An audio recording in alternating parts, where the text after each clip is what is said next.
Today, we're going to talk about what is the top rowing motion you should use to increase your bench press. Why would someone care about a rowing exercise when the whole idea is to press off their chest? If you don't have equal opposing forces, then strength is going to be very limited. So what that means to us is when I bench press, if my back isn't strong enough to accept that pressing motion or help me decelerate down the weight down to my chest, then I'm wasted. And you see a lot of it in the gym. You'll see the people who are a little shaky, they drop the weight to their chest, they think that they're building explosiveness, but in reality, they're crushing not just their anatomy, not just their sternum, but they're crushing their efforts into building any kind of PR. So with that being said, if you want to be a better bench presser, you got to have a really strong back. And to build a strong back, you have to pick specific exercises to give you specific results. For example, when I was in school, and I was going for my background in kinesiology, we took a class on strength and conditioning.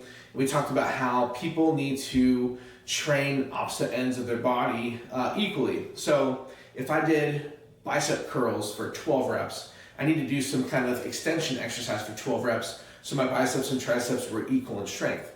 Same thing with my chest and my back. And I remember one thing in particular that really bothered me. It was someone's group and they did the bench press. They said, okay, in our program, we're gonna do 3 sets of 10 bench press and then 3 sets of 10 on pull-ups. And we were supposed to bring up our programs, debate them, talk about them. That was the whole idea, was to just build our knowledge and have to defend our theory. And I mentioned that, hey, I think pull-ups in regards to bench press, I'm not against it, but I don't think that you're abiding to the laws of specificity when it comes to building your bench press. Because think about it like this. If I'm learning to press this way, why shouldn't I just row this way? Copy exactly what I'm doing, but the desire of the movement changes. Because when you bench press, the desire is to push up. That's when our muscles contract, get tight, get shortened, and deliver the action that we want, the pressing action. So if I want to train my back, why not I just copy that bench pressing motion, but the desire is not necessarily in the pushing phase, but the desire is in the pulling phase. I'm going to talk to you about a certain exercise. And this one is the reverse band bench pressing row. And in the video, you're going to notice that the bar is already at an elevated position, actually from the squat rack right here, or the power rack rather.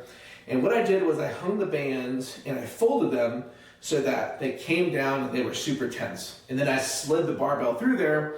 I have the bench press behind me. I take my seat, bring the bar down to me, and I start working my rowing mechanics. Now, it's not as simple as that. There's a lot more that comes to it.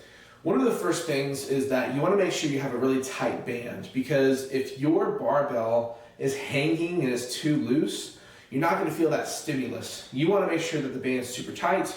You might want to set it up like I did, where I folded it over the top of the rack.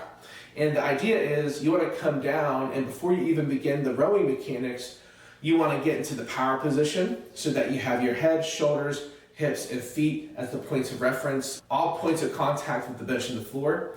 And you want to build that arch. You want to make sure your shoulder blades, your scapula, retract and depress. And then from there, what I'm going to do is I'm going to row the bar to my chest. And when I row down, I want to feel my back getting super tight. I keep my elbows in tight. I keep my butt, my shoulder blades on the bench, maintain my power position. And when I start doing that row, I'm feeling a ton of muscles during this exercise. I'm feeling my rhomboids, my traps, my lats, a little bit of my bicep, but for the most part, it's my posterior chain. Basically all the muscles behind me that are utilized for my rowing motions. Now, when you watch the video and I bring it down, I'm feeling muscles that I typically train, but because it's from a bench pressing position, now I understand what muscles are so important to me when I do my bench pressing exercises. If I did bent rows, that kind of copies the benching mechanics, right?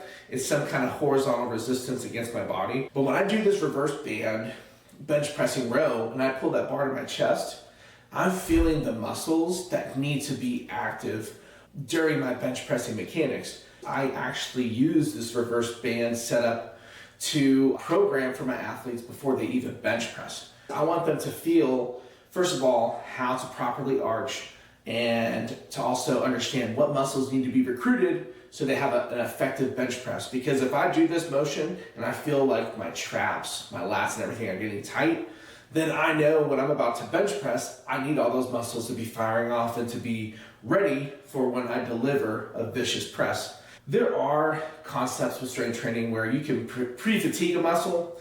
Like for example, if I was working with a bodybuilder who really needed to get bigger chest muscles, I could tell them to do some cable flies before they bench press. So I pre-fatigue the chest, the pecs before they bench, so they feel the fatigue there first. I know that it sounds like I'm pre-fatiguing my athletes with this row before they bench, but I'm only programming it for 3 reps at a time, maybe 6 sets of 3, 5 sets of 3. And I'm telling them, hey, just feel tightness in your body and don't necessarily worry about trying to fatigue yourself out. Because there's a difference with the intention of what you do in every contraction. If my intention is to build fatigue, or if my intention is to build a stretch to deliver power, if you can understand those two differences, your body will take over and not allow you to fatigue out like you would normally think in a normal situation.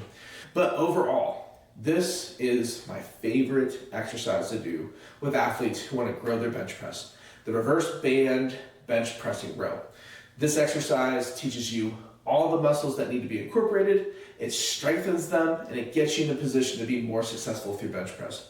So how much of this would I program for someone? It depends. I would think I would hit this at least once or twice a week. Some people believe it should happen on the bench pressing day, but it just depends on the athlete, because if this person is a squat, bench, deadlift, full power athlete, I might not be able to get away with this, because what if they have to deadlift or squat the next day? I don't want to pre-fatigue their back necessarily. One thing that can happen is maybe this happens on your secondary day, or maybe this happens like on a squat or a bench day.